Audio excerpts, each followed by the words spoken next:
Good evening friends.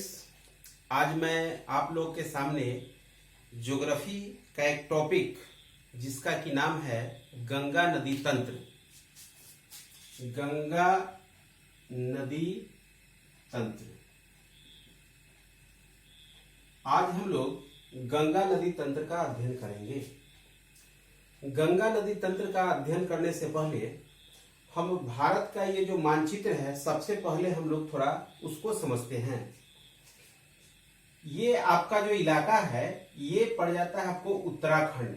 Uttarakhand से जब आप नीचे की तरफ आते हैं तो ये हो गया आपका यूपी का हिस्सा, यानी उत्तर प्रदेश। उत्तर प्रदेश के बाद ये हिस्सा पड़ जाता है आपको बिहार। बिहार से ही लगा हुआ है यहाँ पे झारखंड, और ये है पश्चिम बंगाल, और ये है सिक्किम, और ये वाला जो हिस्सा है ये हो गया आपका अरुणाचल प्रदेश। अरुणाचल प्रदेश के नीचे आते हैं तो ये वाला हिस्सा हो जाता है आपको नागालैंड। नागालैंड के नीचे में यहाँ पे आएंगे तो मणिपुर, और ये मिजोरम, ये त्रिपुरा, और ये मेघालय, और ये वाला इलाका जो हो गया वो हो गया आपको असम, और ये सिक्किम। ये हमारे पूर्वोत्तर राज्य हैं। क्योंकि गंगा नदी तंत्र पढ़ने से पहले हमें इन सब जगहों के बारे में जानना बहुत ही जरूरी है, तभी जाकर ये हमारा कंसेप्ट जो गंगा नदी तंत्र पे है वो क्लियर हो पाएगा, नहीं तो कंफ्यूजन हमेशा बना रहेगा। तो गंगा नदी तंत्र को बहुत ही सिंपल तरीके में हमको समझना है। इसमें हमें रटने की कहीं कोई जरूरत नहीं है। इस चैप्टर में ऐसा कोई भी तथ्य नहीं है जो कि हम रटना पड़े। हमें यहाँ पे हर चीज समझते चलना है। सबसे पहले तो आप ये समझिए कि गंगा नदी, हम डायरेक्ट टू द पॉइंट पहुंचते हैं जहां से एग्जाम में क्वेश्चन रेज होते हैं। पहला प्रश्न ये रहेगा कि गंगा नदी तंत्र, गंगा नदी की लंबाई, गंगा नदी की लंबाई कितनी है? तो 2525 किलोमीटर। एकदम सिंपल, इसको याद रखना है। ये बहुतों बार गंगा नदी से जो प्रश्न आया है उसमें सबसे पहला और सबसे फेमस प्रश्न है गंगा नदी की लंबाई कितनी है? तो गंगा नदी की लंबाई जो है 2525 किलोमीटर, पहली बात। दूसरी बात, गंगा नदी कितने देशों में प्रवाहित होती है? इसका जवाब होगा 2। एक हमारा भारत और दूसरा बांग्लादेश। यानी ये जो है 2 देशों में प्रवाहित होती है। 2 देशों में प्रवाहित होती है, गंगा नदी 2 देशों में, यानी भारत और दूसरा बांग्लादेश। तीसरी बात, गंगा नदी भारत के कितने राज्यों में प्रवाहित होती है? तो ये गंगा नदी भारत के 5 राज्यों में प्रवाहित होती है। सबसे जो पहला है वो है हमारा उत्तराखंड, दूसरा उत्तर प्रदेश, और तीसरा बिहार, चौथा झारखंड, और 5वां पश्चिम बंगाल। ये 5 राज्य हैं जहां से होके गंगा नदी बहती है। उत्तराखंड में ये 310 किलोमीटर की दूरी तय करती है। फिर उत्तर प्रदेश में 1140 किलोमीटर, बिहार में 455 किलोमीटर, झारखंड में 85 किलोमीटर, और पश्चिम बंगाल में ये 520 किलोमीटर की दूरी तय करती है। सीधी सी बात है। गंगा नदी भारत के 5 राज्यों में प्रवाहित होती है। गंगा नदी भारत के 5 राज्यों में प्रवाहित होती है। पहला उत्तराखंड, दूसरा उत्तर प्रदेश, तीसरा बिहार, चौथा झारखंड, और 5वां पश्चिम बंगाल। उत्तराखंड में ये 310 किलोमीटर की दूरी तय करती है। उत्तर प्रदेश में 1140 किलोमीटर की दूरी तय करती है। बिहार में 455 किलोमीटर की दूरी तय करती है, और झारखंड में ये 85 किलोमीटर, और पश्चिम बंगाल में ये 520 किलोमीटर की दूरी तय करती है। अब आइए जरा इसे हम देखते हैं। 0, 5, 5, 10, 10 का 0 हासिल 1, 8 2 10, 10 5 15, 15 4 19, 1 20, 1 21 के 1 हासिल 2, 5 2 7, 7 4 11, 11 1 12, 12 3 15, 1 1 2। यानी भारत में गंगा नदी की लंबाई जो है वो 2510 किलोमीटर है, जबकि गंगा नदी की लंबाई वो आपको 2525 किलोमीटर है। एग्जाम में एक तो ये सीधा प्रश्न ये आ जाता है कि गंगा नदी की लंबाई कितनी है, या फिर खासकर जो यूपी के एग्जाम होते हैं, बिहार के एग्जाम होते हैं, उनमें ये सीधा सीधी पूछ लिया जाता है कि गंगा नदी की लंबाई बिहार में कितने किलोमीटर है या उत्तर प्रदेश में कितने किलोमीटर। ये क्लियर हो गया। चलिए अब हम लोग आगे की तरफ बढ़ते हैं।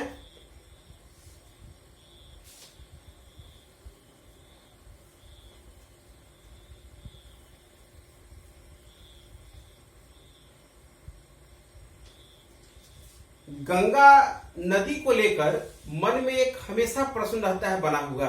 अगर आप गंगा नदी के बारे में नहीं पढ़े हुए हैं तो आपके मन में कंफ्यूजन ये रहेगा कि आखिर गंगा नदी निकलती कहाँ से है। कोई गोमुख बोलेंगे, कोई गंगोत्री बोलेंगे, सभी लोग के अपने अपने विचार है, उसके हिसाब से बोलते हैं, तो आदमी इसमें काफी कंफ्यूज कर जाता है। आइए हम सबसे पहले देखें कि गंगा नदी का कहीं कोई उद्गम स्थल है ही नहीं। गंगा नदी का उद्गम स्थल है ही नहीं, बल्कि ये दो धाराएं, एक भागीरथी और दूसरी अलकनंदा, ये दोनों जल धाराएं के मिलने के बाद गंगा नदी का निर्माण होता है। आइए हम देखते हैं। उत्तराखंड में एक जगह है सतोपथ। उत्तराखंड में एक जगह है सतोपथ ग्लेशियर। यहां से एक नदी निकलती है, इस नदी का नाम है धौली गंगा, और एक दूसरी नदी निकलती है, इसका नाम है विष्णु गंगा। सतोपथ से एक निकली धौली गंगा और एक निकली विष्णु गंगा। ये दोनों नदियां विष्णु प्रयाग में मिलती है। ये दोनों नदियां उत्तराखंड में ही एक जगह है विष्णु प्रयाग। विष्णु प्रयाग में धौली गंगा और विष्णु गंगा आपस में मिलती है और वहां पे एक नदी अलकनंदा का निर्माण करती है। अलकनंदा सतोपथ ग्लेशियर से एक धौली गंगा और दूसरी विष्णु गंगा, ये दोनों विष्णु प्रयाग में मिलती है और वहां पे अलकनंदा का निर्माण होता है। यानी जब दोनों जलधाराएं मिल जाती हैं तो वहां से आगे उनका नाम अलकनंदा होता है। अलकनंदा नदी जब आगे बढ़ती है तो एक जगह है कर्णप्रयाग। कर्णप्रयाग,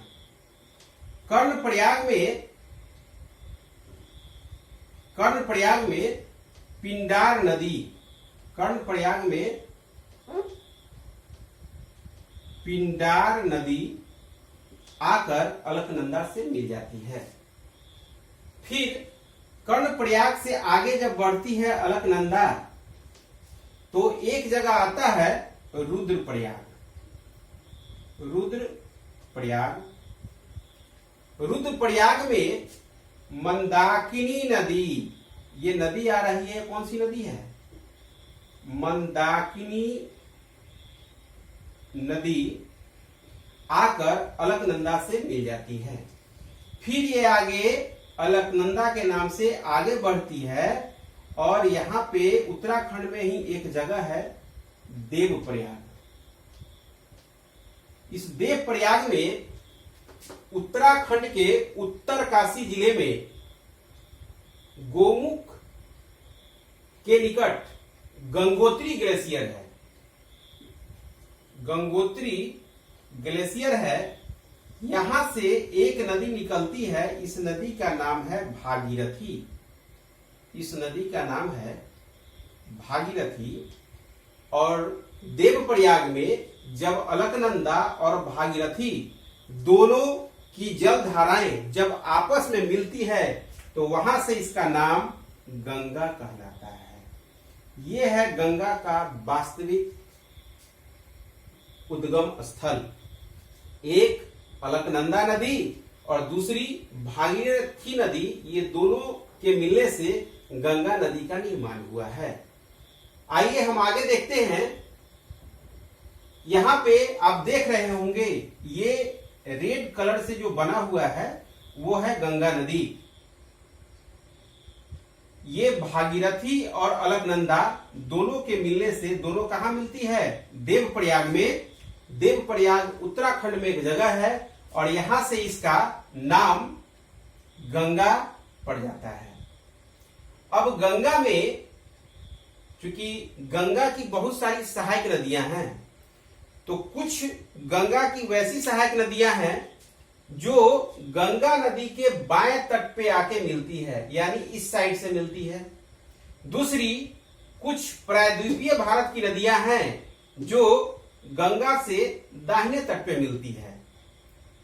कुछ प्रायद्वीपीय भारत की नदियां अपना जल गंगा नदी में सीधे न गिराकर दूसरे नदी के माध्यम से गिराती है। जैसे देख लीजिए यहां पे कि ये गंगा नदी है। गंगा नदी में जितनी भी उधर से नदी आ रही है सभी की सभी हिमालयी नदियां हैं। सिर्फ ये गोमती नदी का जो उद्गम स्थल है वो उत्तर प्रदेश में पीलीभीत जिले में फुलहर झील से इसका उद्गम स्थल है, गोमती नदी, जो कि ये हिमालयी नदियां नहीं है। इसके अलावा ये सब जो आप देख रहे हैं वो सारी की सारी हिमालयी नदियां हैं। तो जितने भी हिमालयी नदियां हैं वो गंगा नदी के बाएं तट से आके मिलती है। जैसे रामगंगा, घाघरा, गंडक, कोसी, महानंदा, ये सब सिर्फ दाहिने तट से आकर मिलने वाली गंगा की एकमात्र हिमालयी सहायक नदियां वो है यमुना। यमुना नदी ये भी उत्तराखंड में बंदरपुछ ग्लेशियर से निकलती है, यानी यमुना नदी का जो उद्गम स्थल है वो उत्तराखंड में बंदरपुछ है, वहां से निकलती है। और ये गंगा के दाहिने तरफ से आती हुई, दाहिने तरफ से आते हुई ये इलाहाबाद में गंगा नदी से मिल जाती है। यानी इलाहाबाद गंगा और यमुना के संगम पे बसा हुआ शहर है। इसके अलावा प्रायद्वीपीय भारत की नदी चंबल, बेतवा, केन, काली सिंध और हिंडन नदी, ये सब यमुना की सहायक नदियां हैं। यानी ये सभी नदी गंगा में अपना जल यमुना नदी के माध्यम से प्रवाहित करती है। इसके बाद गंगा नदी यूपी से आगे बढ़ते हुए बिहार में प्रवेश करती है। जब ये बिहार में प्रवेश करती है, बिहार में प्रवेश करने से पहले देखिए ये रामगंगा नदी जो हिमालयी नदियां हैं ये कन्नौज में गंगा नदी से मिलती है। फिर गोमती नदी के किनारे ही हमारा लखनऊ शहर बसा हुआ है। लखनऊ और जौनपुर गोमती नदी के किनारे है। ये गाजीपुर में, ये जगह है गाजीपुर में अपना जल गंगा नदी से मिलाती है। फिर घाघरा नदी ये छपरा में गंगा नदी से मिल जाती है। फिर आगे जब हम देखेंगे तो प्रायद्वीपीय भारत की एक सोन नदी है जो मध्य प्रदेश के अमरकंटक से आती है। और ये सोन नदी पटना के समीप, पटना से थोड़ा पहले कह सकते हैं, दानापुर के नजदीक ये गंगा नदी में मिल जाती है। और गंडक हाजीपुर, बिल्कुल हाजीपुर आप उसको नहीं बोलिए क्योंकि वहां पे सारण डिस्ट्रिक्ट है। एक साइड सोनपुर है और दूसरे साइड हाजीपुर है। बीच से गंडक नदी बहती है। गंडक नदी सोनपुर से थोड़ा सा आगे जाकर गंगा नदी में मिल जाती है और वही गंगा नदी फिर सोन नदी, यहां पे देखेंगे आप कि इधर से गंडक नदी आ रही है और इधर से गंगा नदी आ रही है और इधर से आ रही है सोन नदी। तो पटना जो है गंगा नदी और सोन नदी दोनों के संगम पे बसा हुआ है। इसके बाद एक नदी है कोसी नदी। कोसी नदी भागलपुर में गंगा नदी से मिल जाती है। कोसी नदी, अगर आप इनका स्क्रीनशॉट लेना चाहे तो आप ले सकते हैं स्क्रीनशॉट।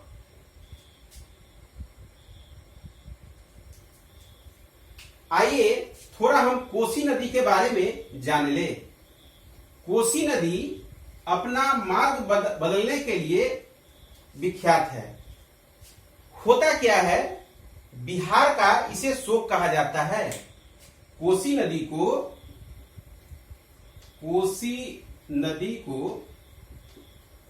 बिहार का शोक कहा जाता है।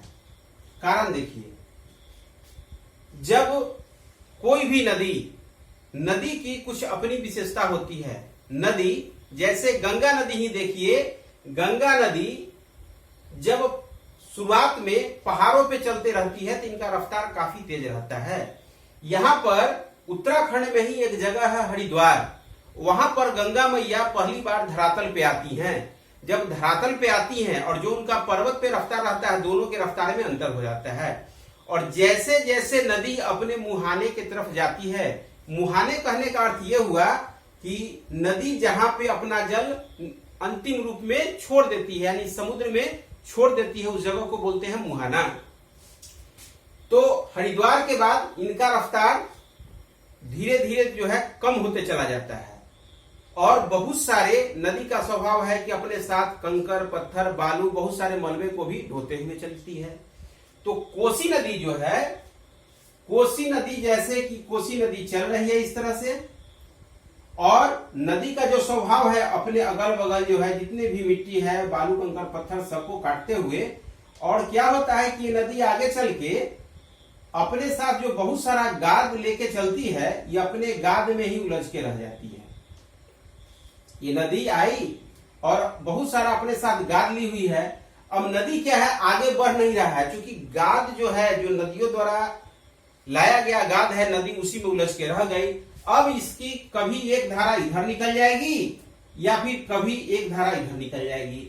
अगर इधर निकली तो 5 डिस्ट्रिक्ट इधर का गायब, बिहार का 5 जिला इधर गायब, पूरे बाढ़ में क्या हो गया, डूब गया। अगर इधर आ गई तो इधर का 10 जिला पार हो गया। बिहार में 38 जिले हैं, जिसमें से 16-17 जिले तो बाढ़ के चपेट में आ ही जाते हैं। ऐसे भी जो बिहार में खास करके उत्तर बिहार है, वो बाढ़ के लिए प्रसिद्ध है। तो इसीलिए कोसी नदी को, चूंकि कोसी नदी कभी भी किसी भी जिले में प्रवेश कर सकती है। जैसे वहां पे आसपास के जो जिले के लोग हैं वो रात में सोए हुए हैं, पता चला कि एक बार हल्ला हुआ, नहीं तो धीरे धीरे देखे क्या भाई, तो गांव में पानी निकल गया, पता चला कि कोसी नदी का पानी है। अब सब लोग वहां से भागना शुरू कर दिए। हालांकि जो उस क्षेत्र में रहते हैं पहले से ही माइंड सेट किए हुए रहते हैं कि ऐसा यहां होगा। तो इसीलिए कोसी नदी को बिहार का शोक कहते हैं। इसके बाद हम लोग देखते हैं कोसी नदी के बाद महानंदा। महानंदा नदी ये पश्चिम बंगाल में गंगा नदी से मिलती है और ये अंतिम सहायक नदी है गंगा नदी में मिलने वाली। यानी महानंदा सबसे अंतिम सहायक नदी है जो गंगा में अपना जल प्रवाहित करती है।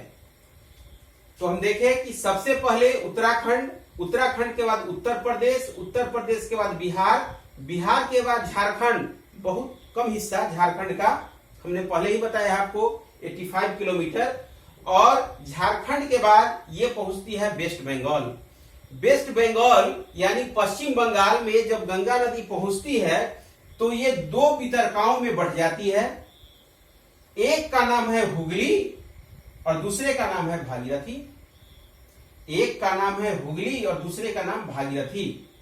ये हुगली नदी जो इस तरह से आ रही है वितरिका, हुगली नदी के किनारे ही आपका बसा हुआ है शहर कोलकाता। जब कभी भी आप कोलकाता जाएंगे तो वहां देखेंगे कि एक साइड हावड़ा जंक्शन है और हावड़ा ब्रिज बना हुआ है, उसके नीचे से जो नदी बह रही है वो है हुगली नदी। हुगली नदी में ही ये दामोदर नदी, ये झारखंड की एक नदी है, वो अपना जल हुगली नदी के माध्यम से ही बंगाल की खाड़ी में गिराती है। अब दामोदर नदी को पश्चिम बंगाल का शोक कहा जाता है। दामोदर नदी को पश्चिम बंगाल का शोक कहा जाता है। अब देखिए, दामोदर नदी है तो झारखंड की नदी, लेकिन पश्चिम बंगाल का शोक क्यों कहा जाता है वो देखिए। जैसे यहां पे इस तरह से है दामोदर नदी, और ये हो गई हुगली नदी, ये हो गई आपको हुगली, और ये हो गई दामोदर नदी। इस तरह से ये पठार पे है और ये थोड़ा नीचे में है। अब ये क्या होती है कि झारखंड में बारिश होती है। झारखंड में चूंकि कुछ तो हिमालयी नदियां हैं जिनमें कि वर्ष भर पानी होता है, लेकिन जो पठारी नदियां हैं वो पूर्णतः वर्षा पे आश्रित होती हैं। तो बारिश अगर कस के हुई तो नदी क्या है, भर गया। बारिश नहीं हो रही है गर्मी के दिनों में तो ये सब जनरली नदियां सूख जाती है। तो यहाँ पे झारखंड का मान के चलिए कि ये इलाका है, झारखंड में यहाँ पे कस के बारिश हुई और पानी कहाँ जा रही है, वेस्ट बंगाल में। यानी बारिश हुआ कस के झारखंड में और बह गया कौन, पश्चिम बंगाल। इसीलिए दामोदर नदी को पश्चिम बंगाल का शोक कहा जाता है। चलिए हम आगे बढ़े। आगे देखते हैं कि ये जो भागीरथी नदी है, गंगा दो वितरकाओं में बट गई, एक हुगली और दूसरी फिर भागीरथी। ये भागीरथी जो है पश्चिम बंगाल में एक जगह है फरक्का। फरक्का नामक स्थान से ये बांग्लादेश में प्रवेश करती है। ये जो है ये आपको बांग्लादेश में ये प्रवेश करती है। जब गंगा नदी बांग्लादेश में प्रवेश करती है तो इनका नाम बदल जाता है। बांग्लादेश में गंगा नदी को पद्मा नाम से जाना जाता है। बांग्लादेश में गंगा नदी को पद्मा नाम से जाना जाता है। जब गंगा नदी बांग्लादेश में प्रवेश करती है तो यहाँ पे चेमा यिंगडुंग ग्लेशियर से एक नदी निकलती है, सांगपो नदी। सांगपो नदी इस तरह से निकली, जब निकली तो इसका नाम क्या है, सांगपो। जब ये मैंने आपको पहले ही बता दिया है कि ये आपका है अरुणाचल प्रदेश। अरुणाचल प्रदेश में इसको दिहंग नदी के नाम से जानते हैं। पहले सांगपो, फिर अरुणाचल प्रदेश में दिहंग नदी। जब ये नदी असम में आती है तो इसका नाम हो जाता है ब्रह्मपुत्र। ब्रह्मपुत्र नदी का आपने नाम सुना होगा। पहले सांगपो, फिर दिहंग, फिर ब्रह्मपुत्र। और यही नदी जब बांग्लादेश में इन करती है तो इसका नाम हो जाता है जमुना। बांग्लादेश में गंगा नदी यानी पद्मा नदी और जमुना नदी जब दोनों मिलती है तो दोनों की जो संयुक्त जल धाराएं हैं वो पद्मा के नाम से ही आगे बढ़ता है।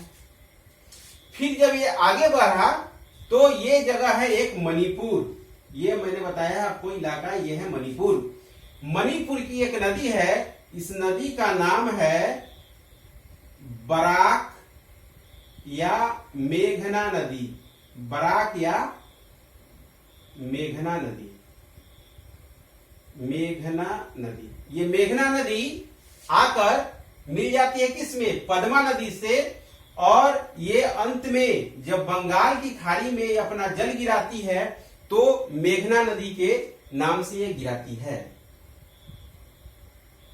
ये गंगा नदी, गंगा और ब्रह्मपुत्र जब अपना जल बंगाल की खाड़ी में गिराती है तो एक डेल्टा का निर्माण करती है।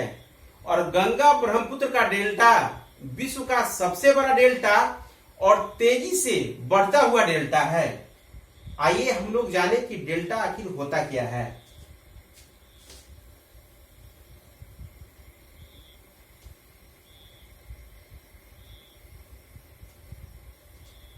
डेल्टा में जैसे देखिए कि कोई नदी बह रही है, इस तरह से कोई नदी क्या है, बह रही है। तो मैंने पहले आपको बताया है कि नदियों का स्वभाव होता है कि वो अपने साथ सिर्फ जल ही नहीं लाती है, मिट्टी, बालू, कंकर, पत्थर जो मिला सबको ढो लेती है।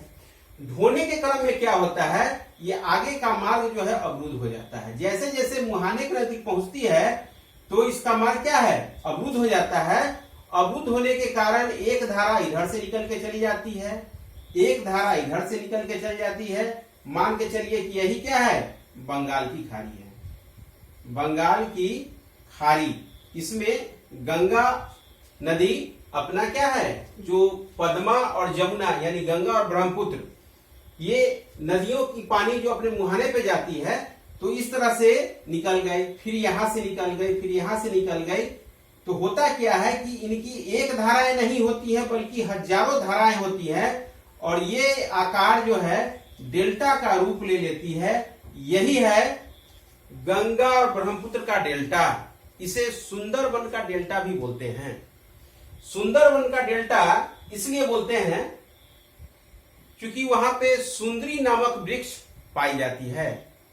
रॉयल बंगाल टाइगर यही सुंदरबन के डेल्टा में ही पाए जाते हैं। ये जो सुंदरबन डेल्टा है इसका एक तिहाई हिस्सा वो आपको पश्चिम बंगाल में पड़ जाता है और 2/3 हिस्सा जो है वो पड़ जाता है आपको बांग्लादेश में। सुंदरबन को भारत सरकार ने 1954 में नेशनल पार्क घोषित किया था।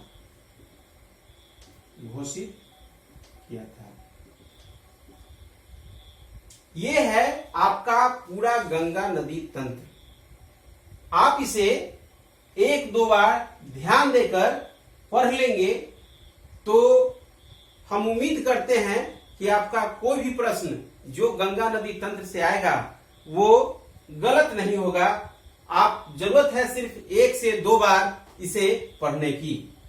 अगर आप सबों को ये हमारा वीडियो पसंद आया तो इसे सब्सक्राइब करना और शेयर करना न भूलें। धन्यवाद।